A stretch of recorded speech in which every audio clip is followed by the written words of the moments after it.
Sai Tirth theme park இந்தியாவிலேயே first devotional theme பார்க்னால் அது இதுதான். இது எங்கே இருக்குதுன்னு பார்த்தீங்கன்னா ஷீரடியில் தான் இருக்குது. இந்த தீம் பார்க்கோட மெயின் அட்ராக்ஷனான பிளேசஸ் மொத்தம் 4 இருக்குது. அது என்னென்ன, அதுக்கப்புறம் மொத்த எல்லா விஷயத்தையும் நம்ம டீட்டெயிலாக இந்த வீடியோவில் பார்க்கலாம். ஃபஸ்ட்டு இந்த தீம் பார்க் ஷீரடியில் எங்கே லொக்கேட் ஆகிருக்குன்றதை பார்த்துடலாம். சாய்பாபா டெம்பிள்லேருந்து கரெக்டாக 1 கிலோமீட்டரு நீங்கள் நடந்து வந்தாலே போதும். இந்த தீம் பார்க்கை நீங்கள் வந்து சேர்ந்துடலாம். இல்லை நான் கோயில் தள்ளி நான் ரூம் எடுத்திருக்கேன், ரெண்டாவது எங்கள் கூட வந்து பெரியவங்களாக இருக்காங்க, அவங்களால நடக்க முடியாதுன்னா நீங்கள் அங்கே வந்து பார்த்தீங்கன்னா ஷேர் ஆட்டோ இருக்குது, அதை நீங்கள் ப்ரிஃபர் பண்ணிக்கலாம்.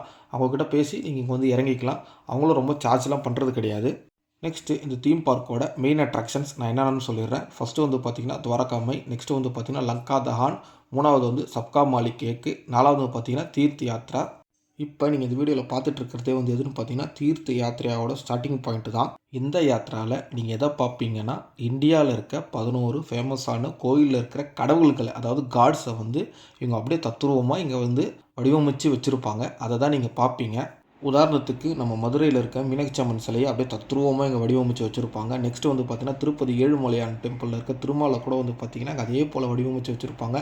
அதே போல் ஒரு இடம் தாண்டும் போது நீங்களே பாருங்களேன் என்ன மாதிரி ஒரு ஆர்கிடெக்டில் அவங்க பண்ணி வச்சுருக்காங்கன்ட்டு சூப்பராக இருக்கும். எல்லாமே வந்து பார்த்திங்கன்னா ரொம்ப அப்படியே ஐ கேட்சபுளாக இருக்கும், பார்க்குறதுக்கும் அவ்வளோ அழகாக இருக்கும். இப்போ பாருங்கள் இந்த பொம்மைங்கள்லாம் கூட அதே மாதிரி நம்ம கிட்ட பார்க்கும்போது அவ்வளோ தத்ரூபமாக இருக்கும். கங்கா ஆர்த்தியை கூட அவங்க அவ்வளோ டீட்டெயிலாக அவங்க கொடுத்து வச்சுருக்காங்க, நீங்களே பாருங்கள். நெக்ஸ்ட்டு துவாரகாமாயை பற்றி பார்த்துருவோம். துவாரகாமாயின்றது ஆக்சுவலாக பார்த்தீங்கன்னா சாய்பாபா வந்து வாழ்ந்த வீடு. அது ஒரு சமாதிக்கு அப்படியே பின்னாடி தான் இருக்குது. வெளியே இருக்கிற துவாரகாமாய் மாதிரியே உள்ளேயும் வந்து ஒரு துவாரகாமாயை செட்டப் பண்ணி அதுக்குள்ளே பப்பட்ஸ், அதாவது ரொபோட்டிக் பப்பட்ஸ், அதாவது பொம்மைங்க, அவங்களுக்கு ஒரு சீக்வன்ஸ் மாதிரி அங்கே செட் பண்ணி வச்சுருப்பாங்க. அந்த சீக்வன்ஸை பார்க்கும்போது உங்களுக்கே வந்து எப்பா இது இப்படி ரியலாக இருக்க மாதிரி இருக்கே அப்படின்னு உங்களுக்கே தோணும். அதுவும் பார்த்தீங்கன்னா இந்த யாத்ரா மாதிரியே ஒரு 15 to 20 மினிட்ஸ் ஓடும். இது ரெண்டும் முடித்த உடனே நீங்கள் நெக்ஸ்ட்டு போகிறது வந்து பார்த்திங்கன்னா சப்கா மாலிக் ஏக்குன்ற படத்தை பார்க்க தான். அது வந்து பார்த்திங்கன்னா ஒரு தேட்டரில் வந்து ப்ரொஜெக்ட் பண்ணுவாங்க. அந்த தேட்டரை வந்து பார்த்திங்கன்னா கொஞ்சம் பெரிய தேட்டர் தான். உள்ளே போன உடனே உங்களுக்கு இந்த படத்தை போட்டுருவாங்க சப்கா மாலிக் கேக்குன்றது. அதில் வர ஒரு கேரக்டர்ஸும் நீங்களே பார்க்கும்போது உங்களுக்கே வந்து அவங்க ரியல் கேரக்டர்ஸாக இருக்குமோ அப்படின்ற தோன்ற அளவுக்கு அவங்க சூப்பராக நடிச்சிருப்பாங்க. அந்த 1 hour அந்த படம் போகிறதும் உங்களுக்கு ஒன்றுமே தெரியாது. அதுக்கப்புறம் இன்னொரு விஷயம், அது ஹிந்தியில் தான் அவங்க பேசுவாங்க. ஆனால் உங்களுக்கு கீழே வந்து இங்கிலீஷ் சப்டைட்டில் கொடுத்துருப்பாங்க. ஸோ அதை வச்சு அவங்க என்ன தான் சொல்ல வராங்கன்றது உங்களுக்கு புரிஞ்சிக்கலாம். ஹிந்தி தெரிஞ்சவங்களுக்கு ஒரு பிரச்சனையும் இல்லை. அதை முடிச்சப்புறம் நீங்கள் எங்கே போவீங்கன்னு பார்த்தீங்கன்னா லங்கா தஹான்ற 5D ரைடு தேட்டருக்குள்ளே போவீங்க. என்னடா இது 5D ரைடு தேட்டரா? ஆமாங்க, 5D ரைடு தேட்டர். அதாவது ஹனுமானை பற்றின ஒரு மூவியை வந்து உங்களுக்கு அந்த 5D தேட்டரில் போட்டு காட்டுவாங்க. 5D அப்படின்னாலே உங்களுக்கு புரிஞ்சிட்டு இருக்கோன்னு நினைக்கிறேன்.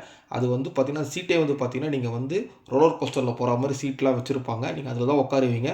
ஸோ அவர் வந்து கீழேருந்து மேலே பறக்கும்போது, சண்டை போடும்போது, இப்படி அப்படின்லாம் சாயும்போது எல்லாமே வந்து பார்த்திங்கன்னா அந்த சேரில் நீங்கள் உட்காந்துருக்கிறதால உங்களுக்கு எல்லாமே ரியலிஸ்டிக்காக இருக்கும். ரெண்டாவது நான் 5Dன்னு சொல்லிட்டேன். ஸோ கிளாஸஸ் எல்லாம் அவங்க ப்ரொவைட் பண்ணுருவாங்க. அதை போட்டுட்டு பார்க்கும்போது நீங்களே அதுக்குள்ளே ட்ராவல் பண்ணுற மாதிரி உங்களுக்கு இருக்கும். நெக்ஸ்ட்டு இந்த 2 தேட்டரோட ஷோ டைமிங்ஸ் சொல்லிடுறேன். ஃபஸ்ட்டு சப்கா மாலிக் கேக்கோட ஷோ டைமிங்ஸ் சொல்லிடுறேன். 12:30 to 1:30 PM, 3 to 4 PM, 6 to 7 PM. Next Hanuman மூவியோட ஷோ டைமிங் சொல்லிடுறேன். 11 AM to 11:30 AM, 1:45 PM to 2:15 PM, 4:15 PM to 4:45 PM, 5:30 PM to 6 PM, 7:30 PM to 8 PM. So show டைம்லேருந்தே தெரிஞ்சிருக்கோம். அதை நான் ஏற்கனவே வந்து பார்த்தீங்கன்னா ப்ரீவியஸாகவும் சொல்லியிருப்பேன். ஸோ அதுக்கேற்ற மாதிரி நீங்கள் ஃபாலோ பண்ணி போயிடுங்க.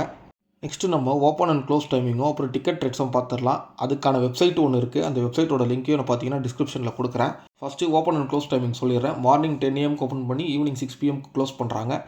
நெக்ஸ்ட்டு வந்து இவங்க with food and without food வந்து டிக்கெட்ஸை ப்ரொவைட் பண்ணுறாங்க. வித் ஃபுட் வந்து பார்த்திங்கன்னா 5:30, வித்தவுட் ஃபுட் வந்து பார்த்திங்கன்னா 4:50 ஃபார் அடல்ட்ஸு. நெக்ஸ்ட்டு சில்ட்ரன்ஸ்க்கு வந்து பார்த்திங்கன்னா வித்து வந்து பார்த்திங்கன்னா 412, வித்தவுட் ஃபுட் வந்து பார்த்திங்கன்னா 349. நெக்ஸ்ட்டு நீங்கள் வெளியே வந்தோன்னு பார்த்துருப்பீங்க ஏகப்பட்ட ஷாப்ஸ் எல்லாமே பார்த்திங்கன்னா ஹேண்ட் கிராஃப்ட் ஷாப்ஸ் தான்.